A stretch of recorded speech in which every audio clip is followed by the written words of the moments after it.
Thank you so much, Glenda. So today we are going to have a totally different format than what we normally have. And many of you were here last year and have already gone through the process of our goal setting, and we're going to do something very similar this time. But what I wanted to start with is what Bill talked about last month, because he brought up some very key points that kind of got us thinking a little bit further, a little bit deeper into our goal setting and how do we even come up with those goals. So he really set the stage for everything we're going to do today. And one of the first things that Bill talked about was working on your business versus in your business and kind of the cycle of how that goes. And the first piece of it, items 1, 2, and 3, is really where we're going to focus on the most today. But before we get into the details of setting goals and actually taking action and kicking that off, we're going to talk about items 4 through 7 and why we're successful with it and sometimes why we're not successful with it. So when we talk about our goal setting, it starts with our direction. Where do we want to go? What do we want to achieve in the upcoming year? And then from there we make our plan of, well, how are we going to get there?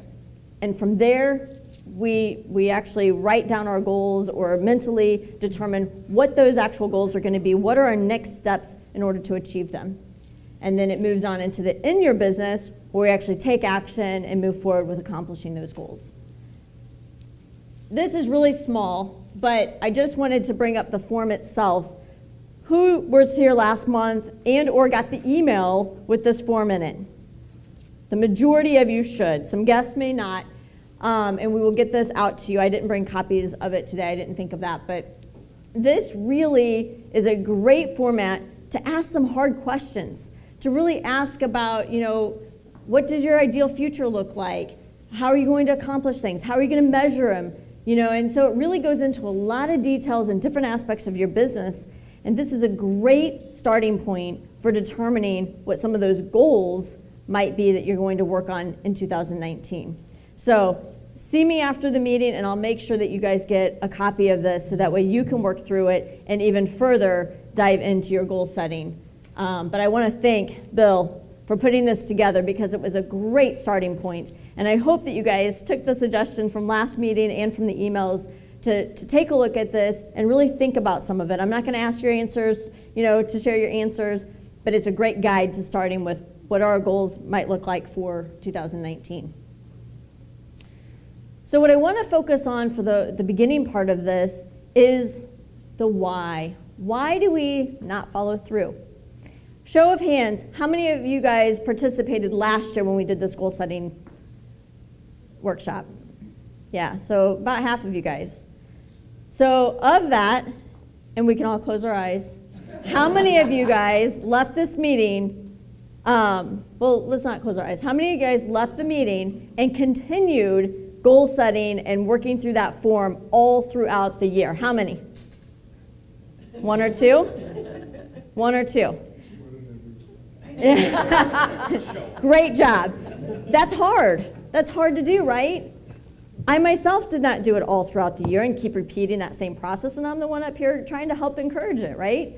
But that's why I wanted to bring this up, and I wanted to focus some of our attention on, well, why didn't we? We were all excited, right? I think the majority, we got great feedback on this. The majority of us thought, this is great. I've got my first goal set. I know what I'm going to work on. I know my deadline. It's very specific. I know my next one after that. I think we did 1 or 2 goals after that we had ready to go. And then it was just a matter of rinse and repeat throughout the year. But we didn't. So I thought it would be super important to figure out, well, why not? Because why do we want to sit here today and work through these goals and get all pumped up and excited and then walk away and do nothing with it, right? So I think it's important for us to think this through. So I'm not going to stand up here and give you just my perspective on all this today. It's a workshop. So today you're going to find it's a very interactive 1-hour presentation workshop right now, and we're going to use the information that you guys have, not just everything that I have. So first task for all of you is to get with your groups and think of one thing you want to share with the whole group as to why maybe we don't follow through. What are some of those challenges? Why do you think that we don't follow through? So I'll give you a minute, work with your groups, come up with one thing you want to share.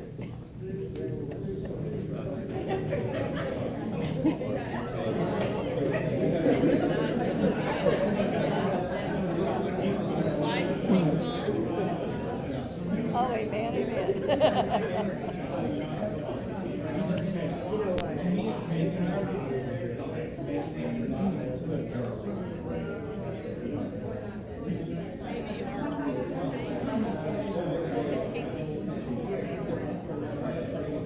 we just, because of all of those, right. My thought was too, we just fall back into what we've always done. Old routines. We know that one well.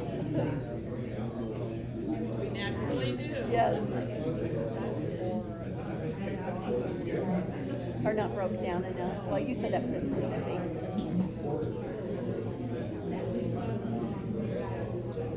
Well, specific and broke down can be different.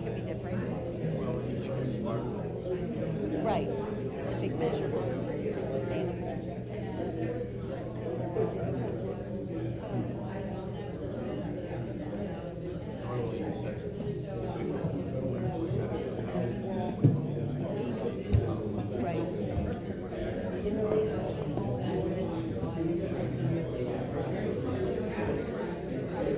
And I think too, with some of the big goals, that we have the big goals, but they're so fuzzy. All right, so do we all have an idea of why that we can share? All right, so let's start with Bill Purnett's group here in the front. Do they need a mic? Not ready yet. We'll give you a few more seconds. We'll start at the table back here. Go ahead, Cynthia. Well, we had several things come up at our table. The main one was accountability, scheduling the time and writing it down. Very good. Very good. Dale's table. One of the things that we had was that we started down the path following those goals and realized partway that it wasn't the path that was going to get us where we wanted to go.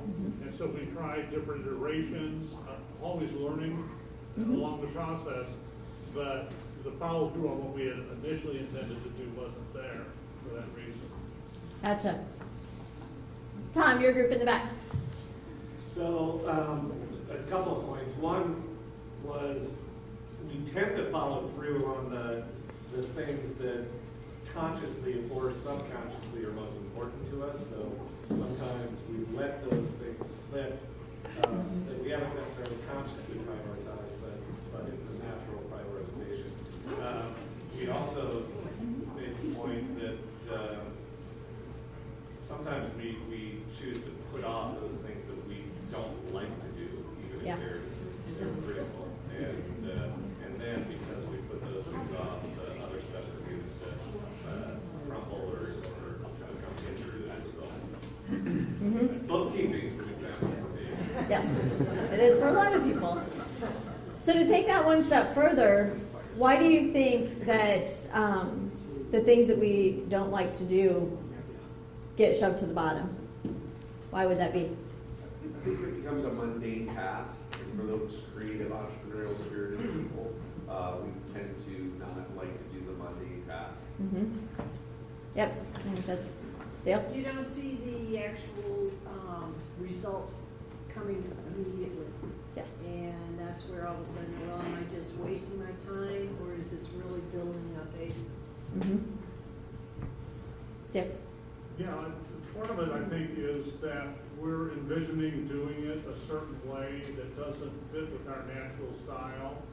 And if we take a few moments and think about, well, how can I accomplish this in a way that's more fun, more exciting for me than what I'm currently envisioning, that can help us make that a greater priority and follow through more effectively.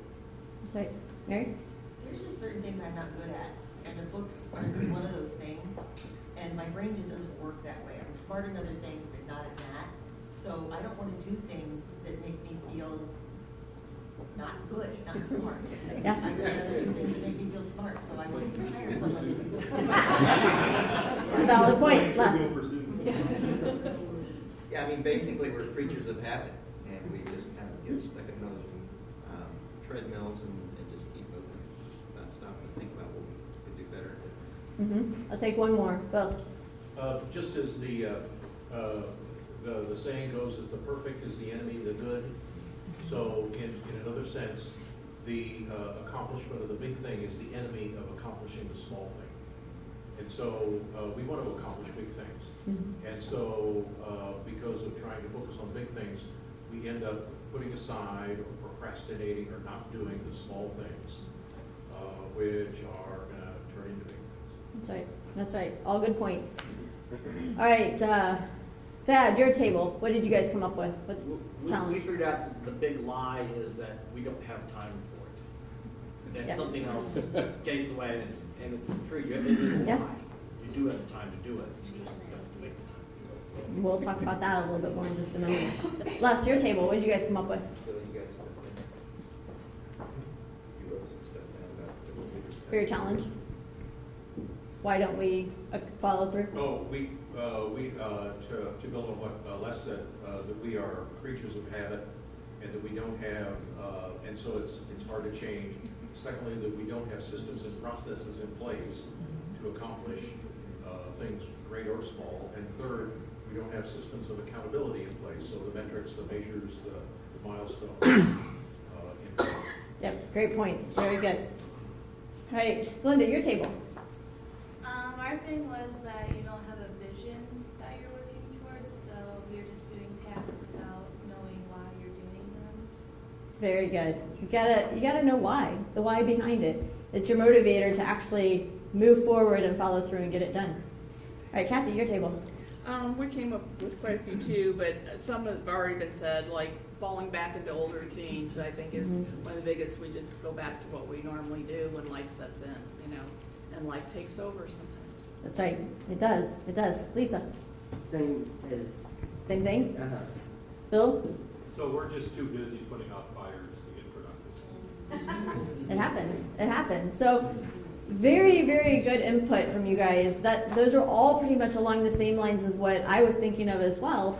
And these are all real things, whether they're, an excuse or, reality. It's all reality. It all are things that come and are blocks for us to move forward and actually continue on our goal setting and moving forward with accomplishing those goals. So here are just a few of the things I came up with is lack of understanding, not knowing and having clarity on what is the true goal you're trying to achieve here. You might throw something out there, but do you really fully understand everything about it? And keep in mind, if you're working with a team and you're setting goals as a team, make sure the others who are going to be executing on it can repeat it back and fully understand versus the bobblehead that Andy talked about that's just sitting there going, yep, sounds good, but they really don't have that clarity and understanding. Don't know where to start. I didn't hear anybody say this one, but this holds true is when you get started and you're starting to think about your goals, sometimes we just don't even know where to begin. There's so many different steps there, and we're not sure where exactly to begin. So it's really important that we figure that out. And then we get overwhelmed. This comes into play a lot of times with perfectionists. I'm a big one for this one. I want all the details over and over and over, and I want to make sure I have every little piece before I can move forward. Well, that's a killer. I'll never move forward if I can't just take a good chunk of details and get started. So it's really important to just not get too hung up on all the itty-bitty details, but just pick a point and start. Because typically once you start, you then get some momentum. Lack of value and expectations. Several of you guys said this, and this is one of Amber's group. If we don't understand why we are doing it and the value and the results we're going to get from this goal, where's our motivation to do it? Right? We can't move forward and do anything if we don't really know the why. I read this and I thought it was a perfect example was Karate Kid. Danielson had to do wax on, wax off.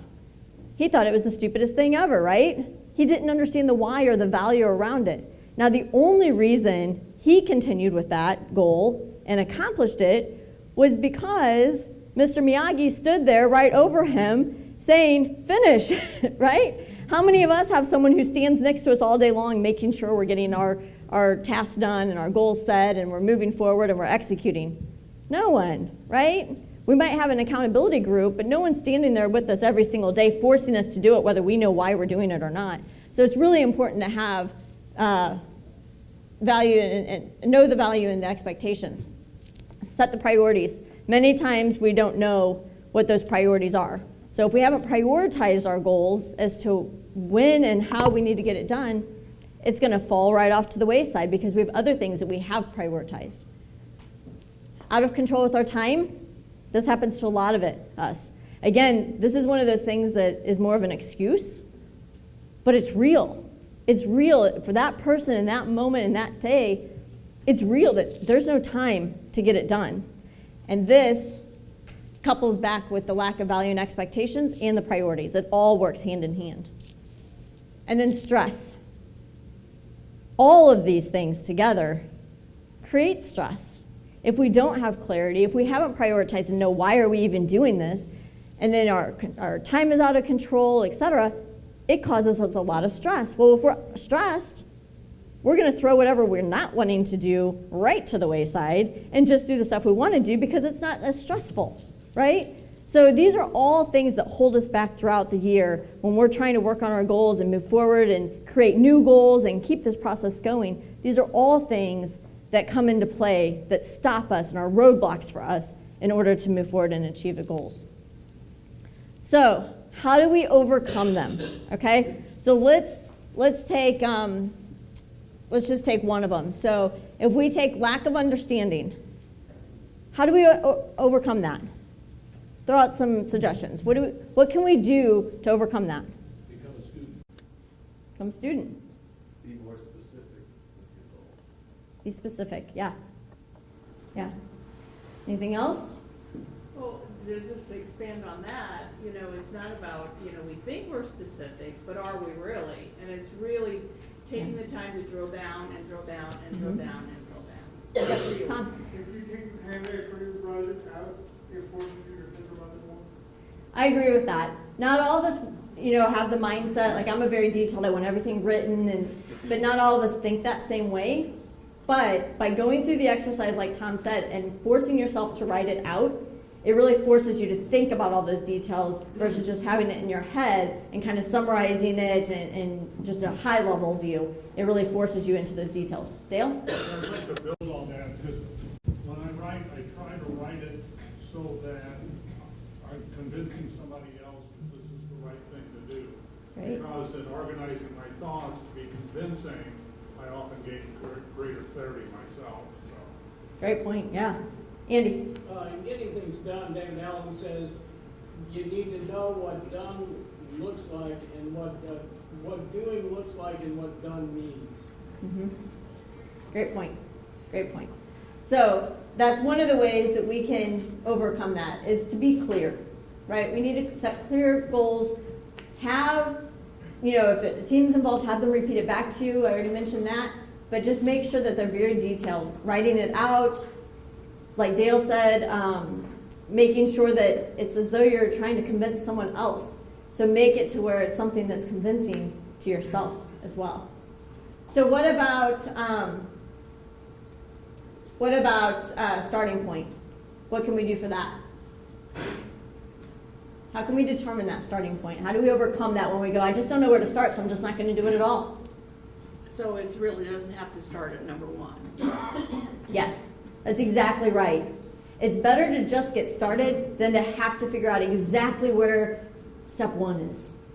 Okay? Because you'll find that, and it's better to get going and build that momentum and come back to, oh, you know what? Now that I'm into step 3, I realize I really need to work on this. So that entails blah, blah, blah. You put it on your calendar, you set that timeline, you gain clarity, then you come back around to number 3 if that's where you started. So great point is you don't always have to start at number 1. Bill? Lori, I like to ask myself the question, if I had just one thing that I could do, what would it be? Try to get rid of all the clutter and get it to the most important thing. Just kind of ask myself that question. I like that because I think that ties into the overwhelmed part where there's just so much. How do you know where to choose or what to do or where to begin? And that's if you just focus on what's the most important, what's the one thing that you want to do, start there. Once you start in on that one, then you can move on to the others. Yes? Hi, I also believe that if you focus on a single thing at a time and accomplish that and do this in a continuous way, then you can accomplish a lot more than if you do something and then wait for a while. And, you know, but actually Agreed. maintain a continuous activity, but specifically on one thing at a time. Yes. Yeah, I like that approach as well. So getting started is the hardest. John.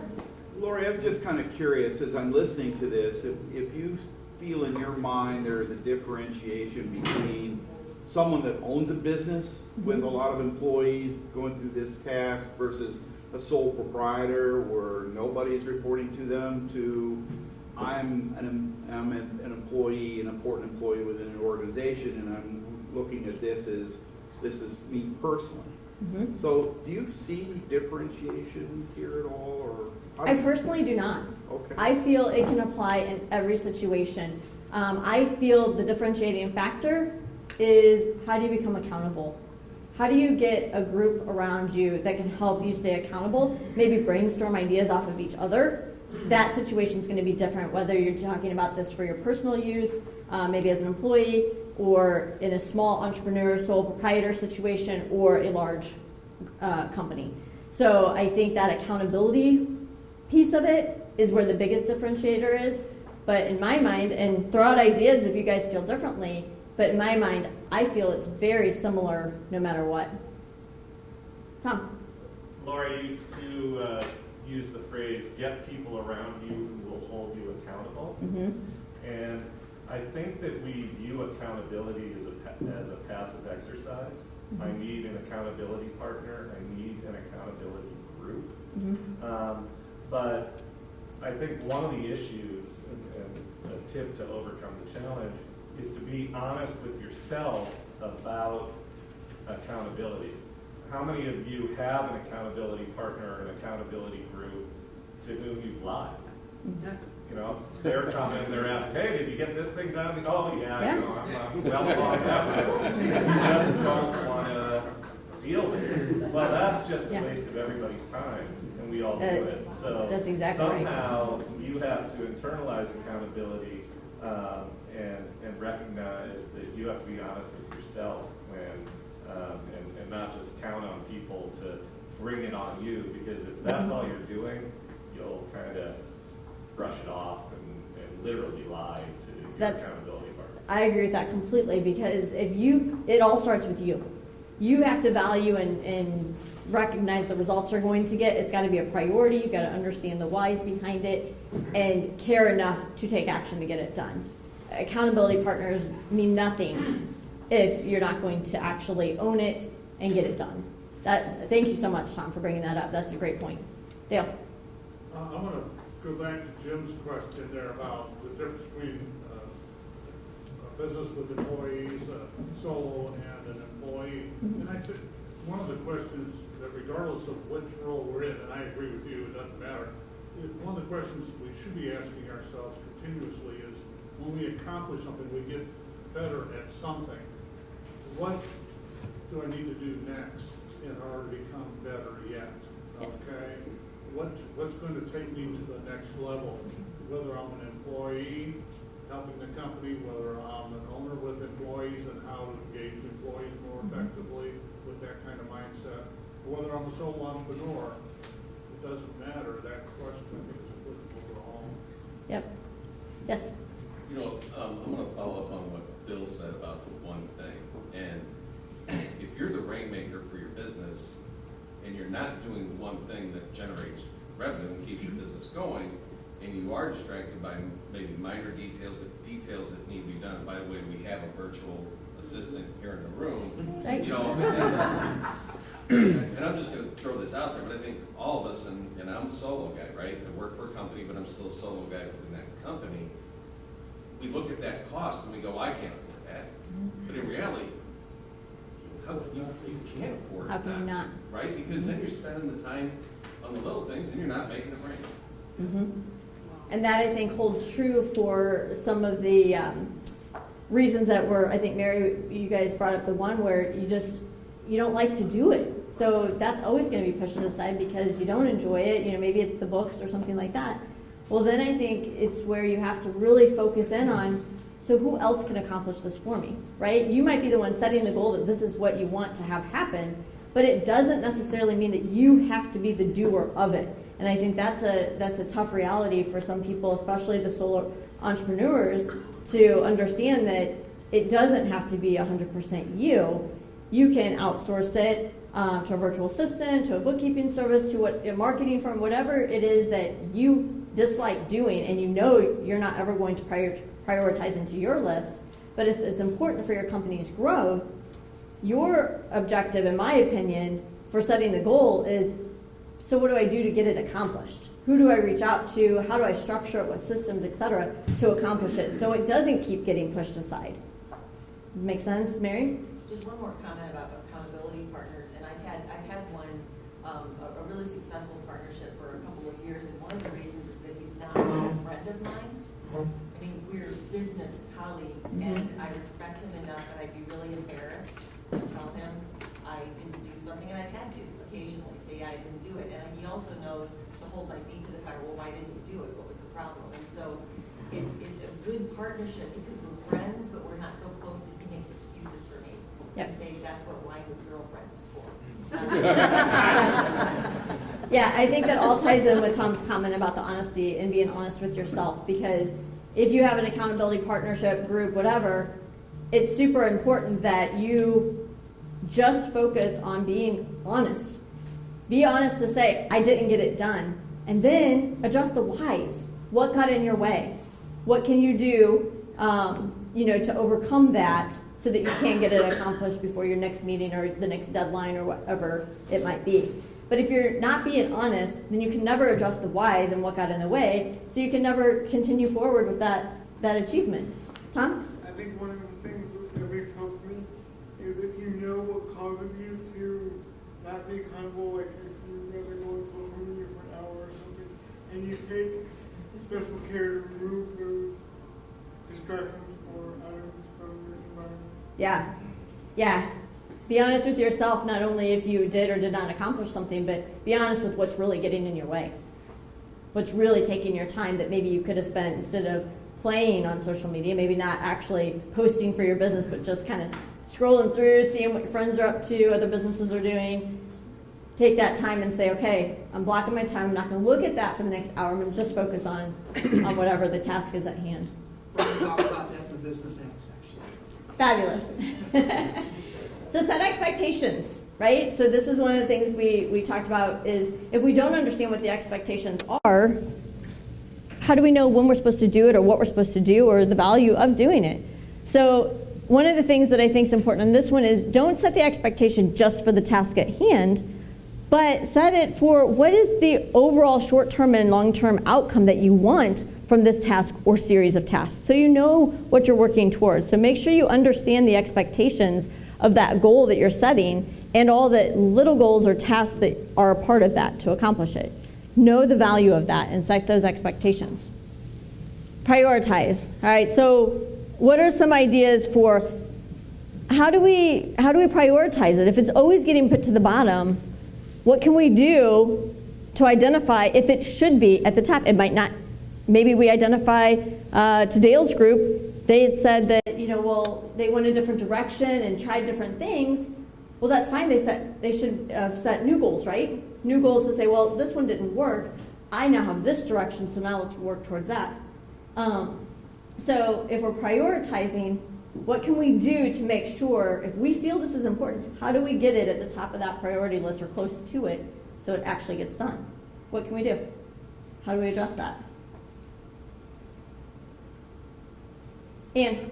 Boy, I would say for starters, you have to decide why you think it's important. The why. That's right.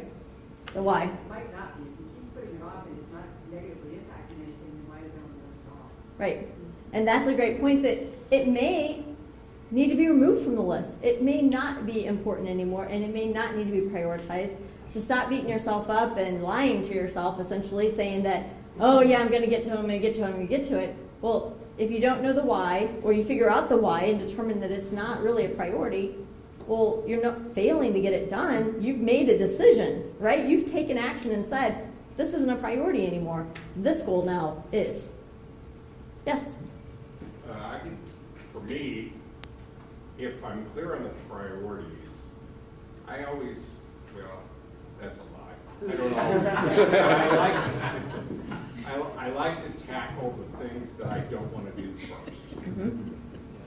Like in a given day, you know, it's like, oh, I gotta do this, and well, I'll do this other thing first. So if I tackle the things that aren't really pleasant or challenging, or I don't feel so comfortable about first, I can get through accomplishing more things.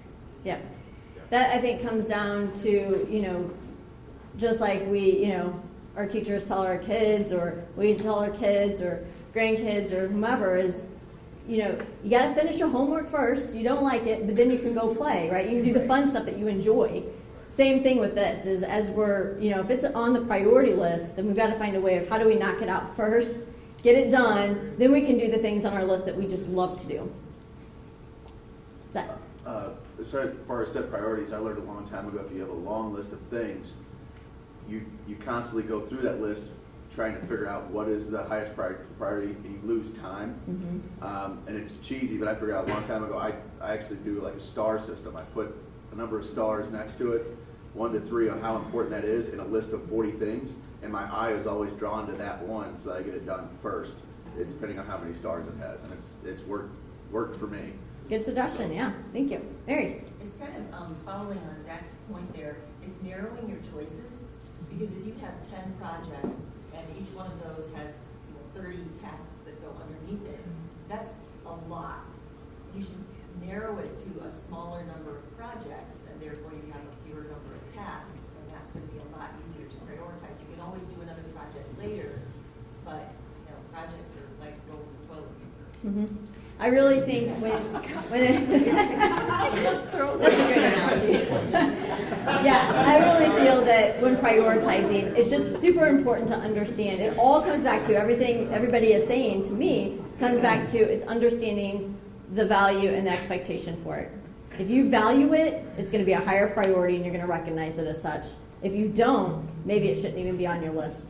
Tom? I think everything that everyone has said is great. I think it's important to understand sort of your energy flow and your a lot of the comments here have been focus on the thing you don't want to do first. Your energy and your best focus might not be first thing in the morning. There's a lot of different and competing theories about that. Daniel Pink just wrote a book about when our mind is most focused and best, and there are all sorts of different theories. Figure it out for yourself when it's best. And the point that everybody made, I think, is right on, that the things we don't like to do take more energy. You have to burn a lot more energy and focus to do them. So whichever time of day, not necessarily first thing in the morning, is that time that you have the energy stored, that is the time to do those lower priority things. The ones you like to do, you get into flow regardless, and you get it done. Well said. Very well said. Because I can tell you that if I try to do something I don't like to do in the afternoon, it is not going to happen because I have to think too hard for it, and that is not the time that I can think well. So I can get into the mode of something I love to do in the afternoon because I don't have to think as hard about it. So very well said, Tom. Appreciate that. And then another thing is when we think about tasks, the biggest problem is we put down the end result instead of really what's the next action that needs to happen. The action. That's right. That's right. Andy, did you have something to add to that before we move on?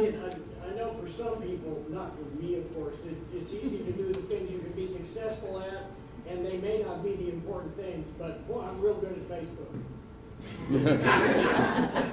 So, well, I'll go there every time, or somebody I know does that. Somebody you know.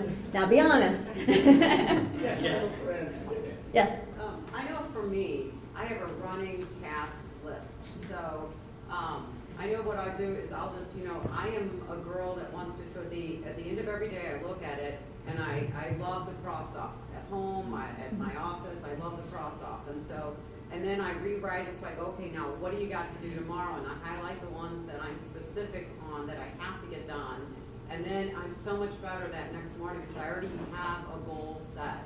Mhm. for that next day. So I know, okay, and I love to check, okay, okay, and then sometimes it re-jogs my mind because I'm gonna forget. Oh, that's right, I've got, this to do, or I need to call this person. And so it helps me keep myself on task. And I can do it online too. I mean, I can put it in my calendar. But I'm better if I manually write it because then it just kind of cements it in. Yeah, and I think a lot of that comes down to the type of learner you are.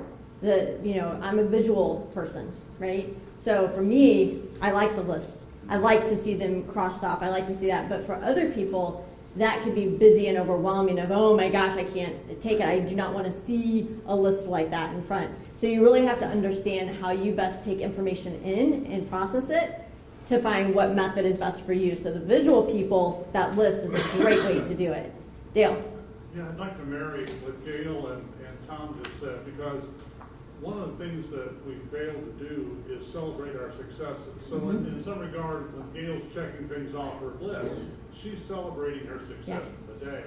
And when we celebrate success, we keep our energy level that Tom talks about higher. And when our energy levels are higher, we're going to accomplish a great deal more. So build that into your routine each day, that you're celebrating your success of whatever it is that you accomplish. And that'll help keep your energy level up and let you get through your list a lot more quickly. Yep. Very good. All right, so what about out of control time? I mean, this is a big thing I struggle with all the time is I don't have time to do that. I really want to get to this. I want, this, that, or the other, but I don't have time to even focus on it. How do we adjust that? What do we do? Mary?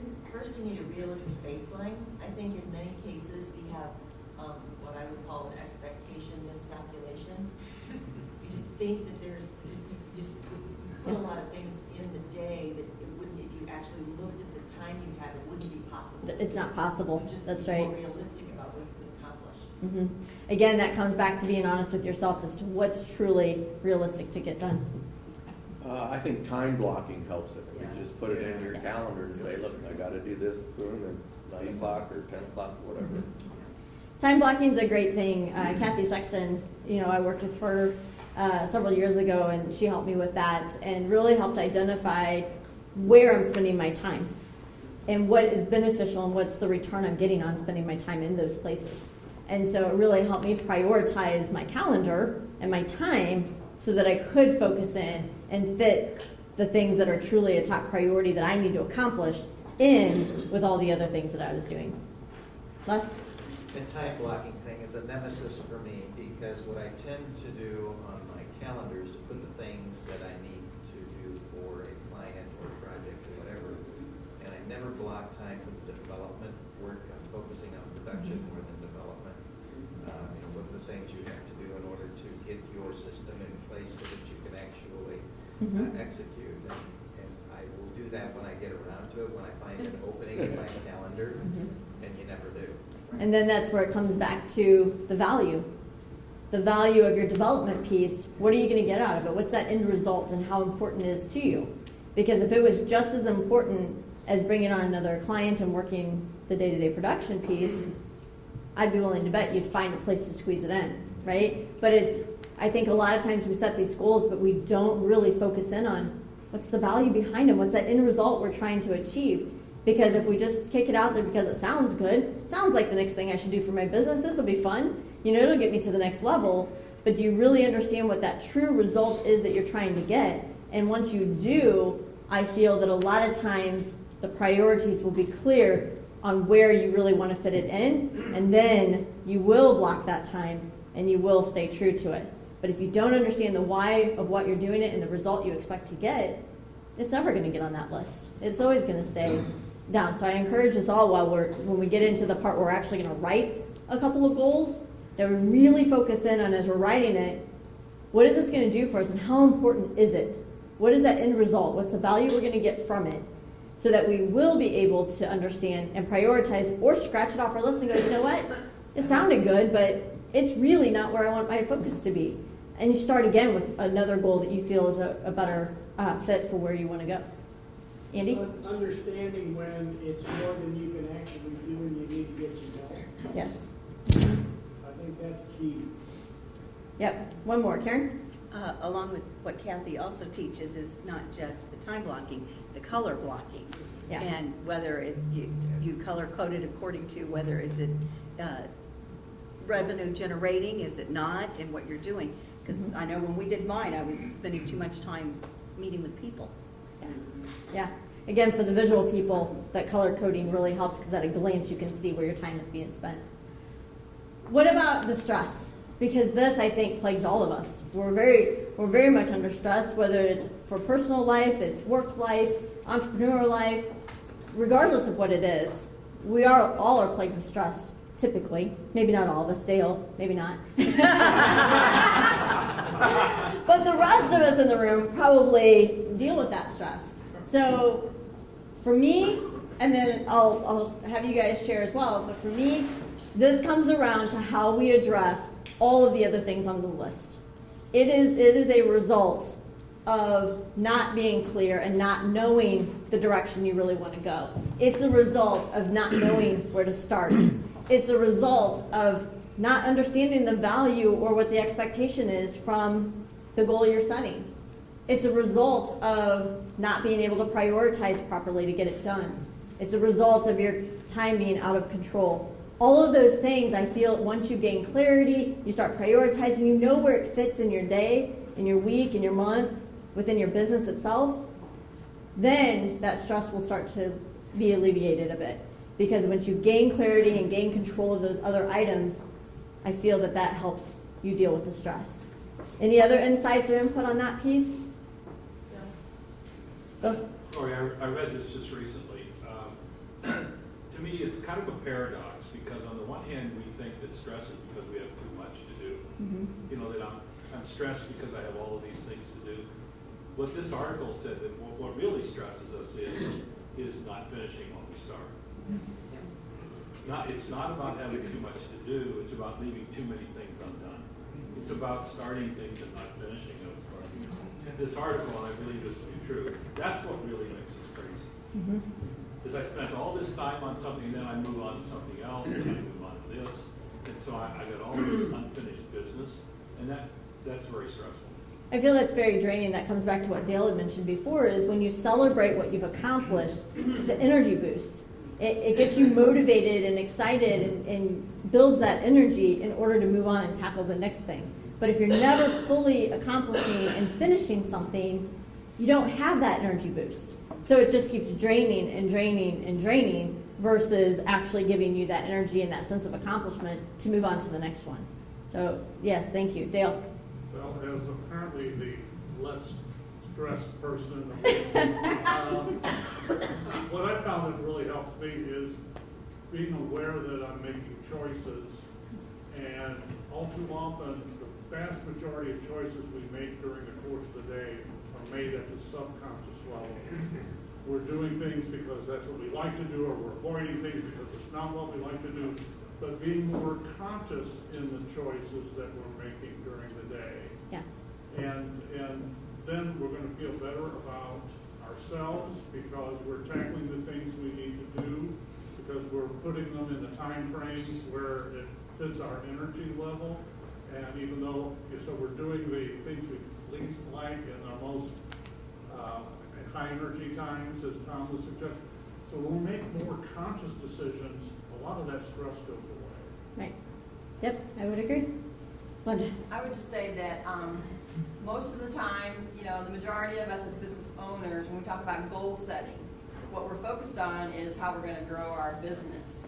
And it's just as critically important as that we set goals for ourselves, that we have something within our plan about how we're going to take care of ourselves. Yes. Whether that's exercise, healthy eating, whatever it might mean for you, because we're not going to have the energy to pursue these goals that we set for ourselves, and usually they're stretch goals, then it's really critically important that we set aside some time to take care of ourselves. Yep, great point. So when we talk about goal setting, this applies to every aspect of it, not just growing our business, but how we live with our business, our personal side of things, the business side of things, our staffing side of things, if we have staff. It comes through for all of that. And even personal goals for your staff. This can move forward, and you can take this if you have staff, you can take this back and implement this process with them and have them think through what their challenges are. So the other thing is being honest. We're not going to spend much more time with that because I feel that we've already tackled that one, but it's super important that we be honest with ourselves. If we're not, what's the point? It's ourselves, right? We have to be able to be honest with ourselves, understand what our true goal is, and the why behind it. If we don't understand the why, then we're not going to be able to focus and move forward. I think it's also important to understand the sacrifice. This kind of comes back to the time blocking and the prioritization of it, but we have to understand that every act that we decide to do takes away from something else we were going to do, right? And that's where the time blocking comes in, is if we're going to do something, well, something else has to give for that. And that's where we have to understand the why, so we can understand the priority and understand what's going to give in order to get this done.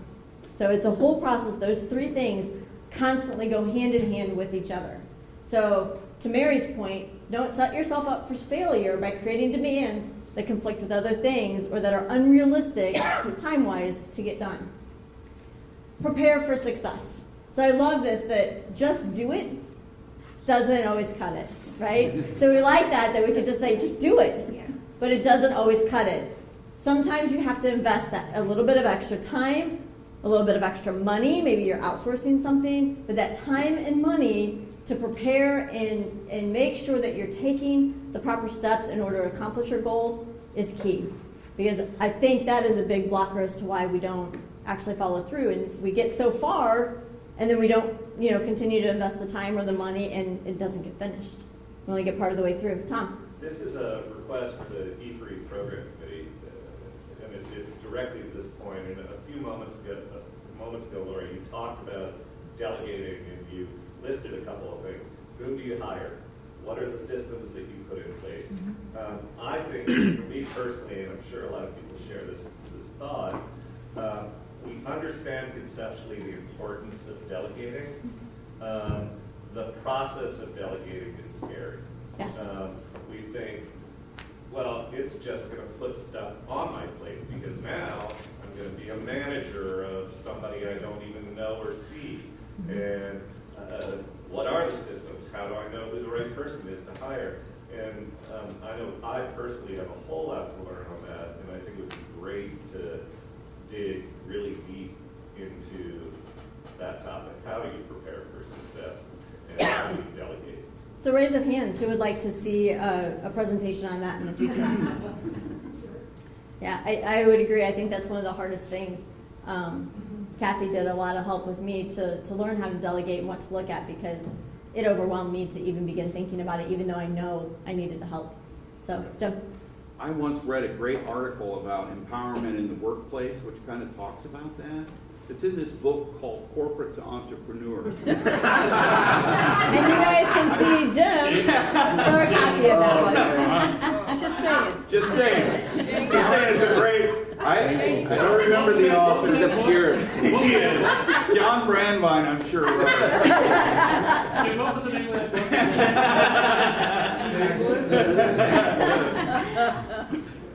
All right, so then the next one is give yourself deadlines.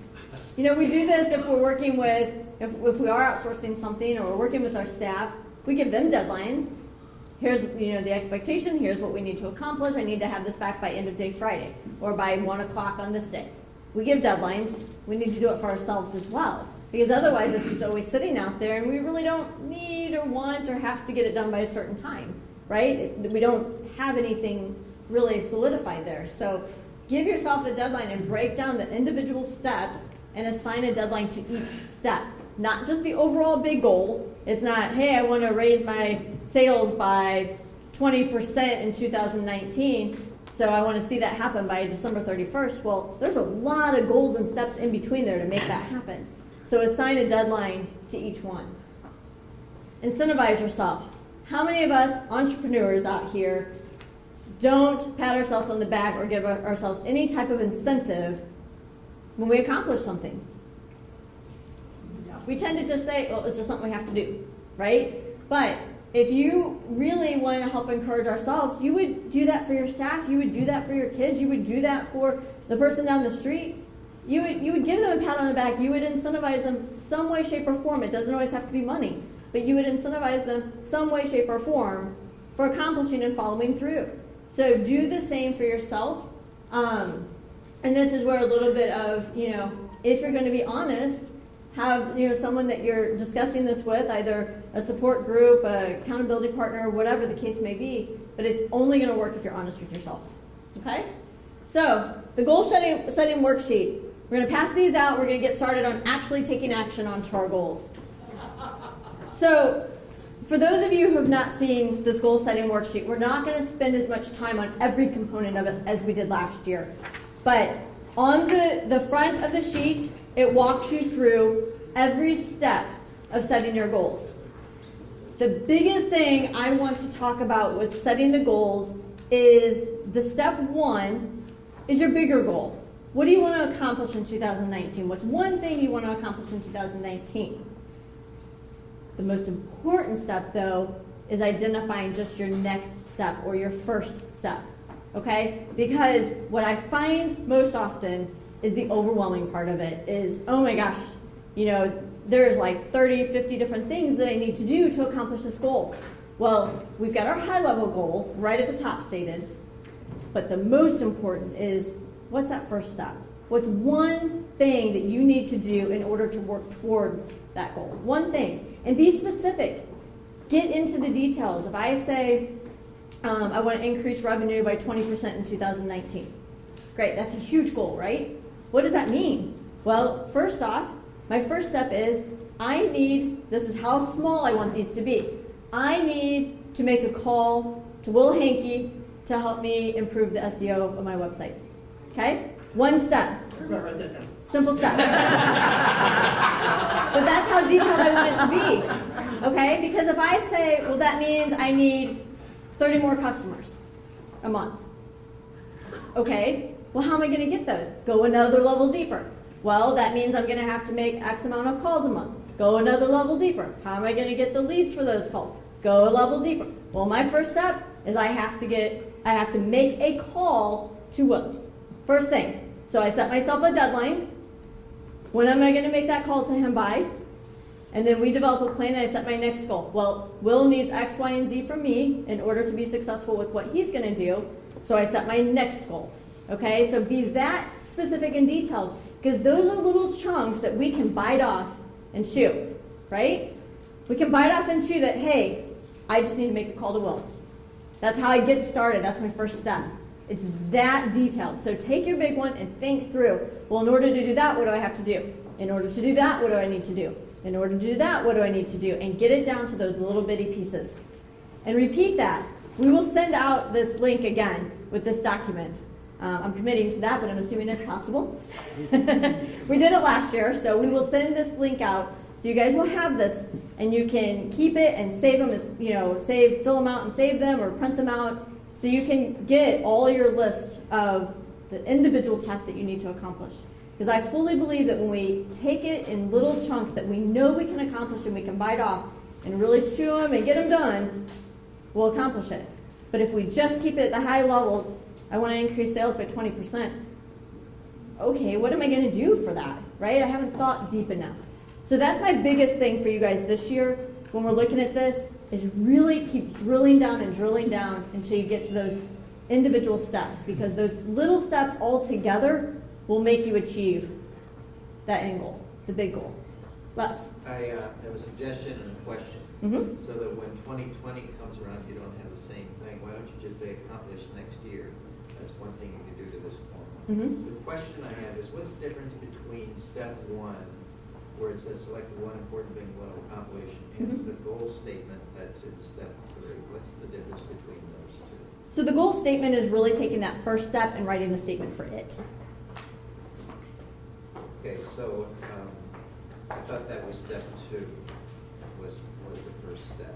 So the first step is that more detailed look at it. So your overall goal is just so you keep focused and all the little steps and tasks in between it that you're going to set your goal statements for relay back up to it. So you can have a goal statement for your big overall goal, but then step two are all the details behind it. And step three? Three just helps you outline the specifics for that. So, for instance, your first step might be, I need to get SEO for my website, right? So I need to call Will. So my statement, step 3 just helps me walk through the details of that statement. So it's, he's calling you.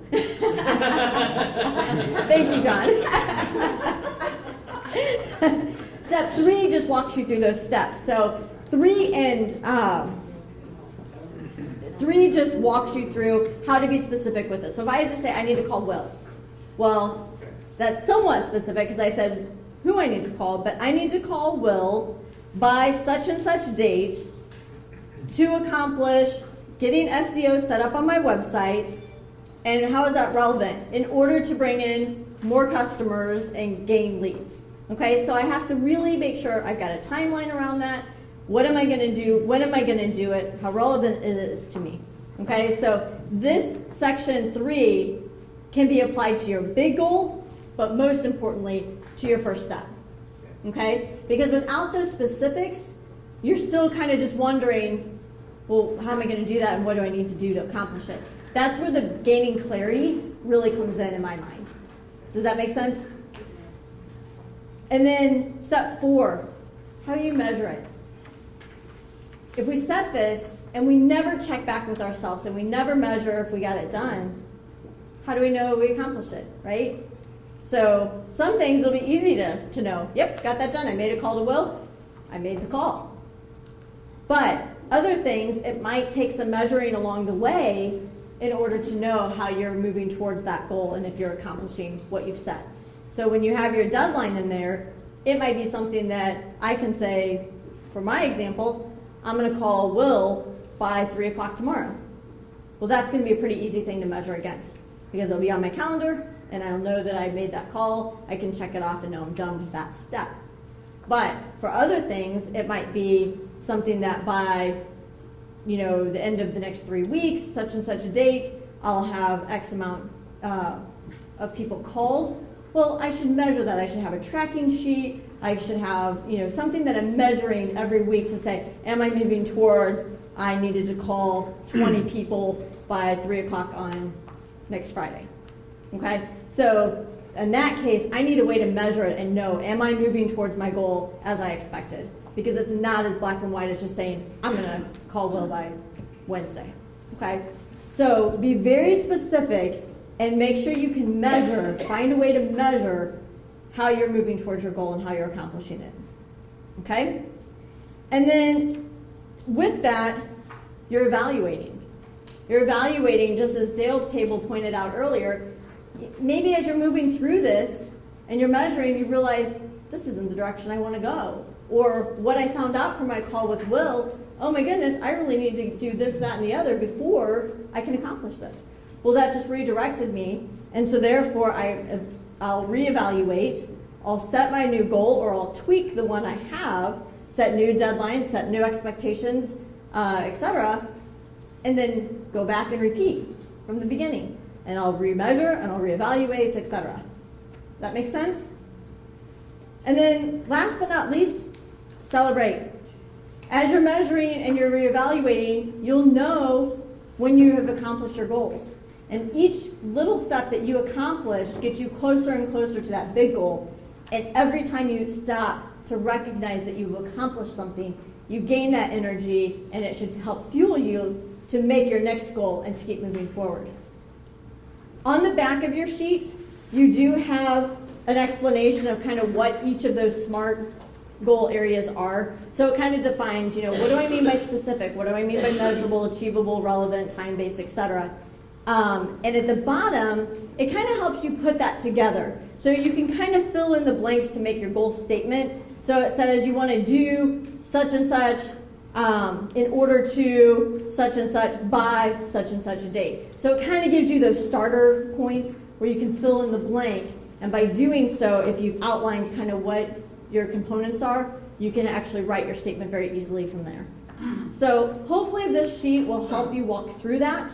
I want everybody to take just 1 minute. I don't want you to spend a whole lot of time on this today because you have the tool, but I want you to just take one moment here and I want you to try to fill out some of this form right now. 1 minute, 60 seconds.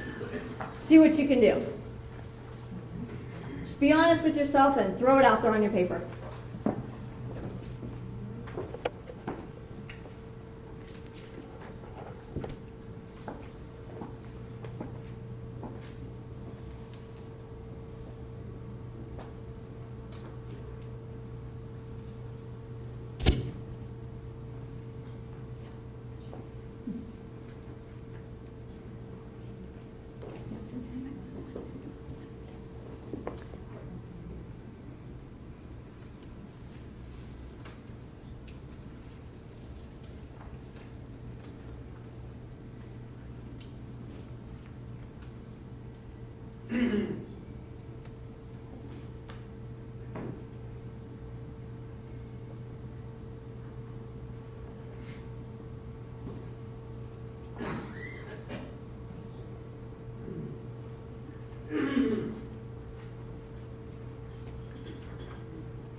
All right, time's up. I'm willing to bet most of you guys didn't get past the section 3, right? Did anybody get past it? Oh, a couple of you. Okay, very good. So today, like I said, I didn't want to spend a whole lot of time of just writing out our goals. I wanted to talk about, we all can follow this form. We've all read or been in seminars and learned about how to do our goals. I really wanted today's focus to be on why do we not continue with this process throughout the year. So, in summary, the main thing is utilizing Bill's information. We want to get out in front. We don't want to be playing catch up all the time. We want to get out in front. We want to work on our business and set those goals, determine our plan. I should say, we should determine our direction, our plan, and set our goals to do so. But most importantly, make sure that you take that big goal and divide it into little steps so that they're achievable and you can move towards that big goal. Answer the tough questions. I encourage you to see me after the meeting if you do not have that form with all those questions that Bill sent. We might be able to share that link again when we send out this form so you have them together. But they are great questions, and I really believe just in reviewing that in and of itself, it will spawn so many new goals and ideas of things that you want to look for. Set a strategic plan, goals, and tasks follow through. That's what I just said. Recognize the reasons we don't follow through. That's what we spent the most time today on. So really keep that front of mind of, okay, I'm saying I can't do this because I don't have enough time. Well, is it a priority? What's the goal? What's the value and the expectations? Walk through that to try to overcome. If it's truly a priority, you can determine that and then overcome those challenges. And then persevere to achieve. If we just give up and not persevere to move forward, to keep moving forward, we're never going to accomplish our goals. So I fully believe everybody in this room can achieve anything that they set their mind out to do. I just hope today I help give you some ideas of how to overcome those challenges, because we all have goals that we want to achieve. We all want to achieve them, and hopefully today gave you some tools to get through that. So thank you very much.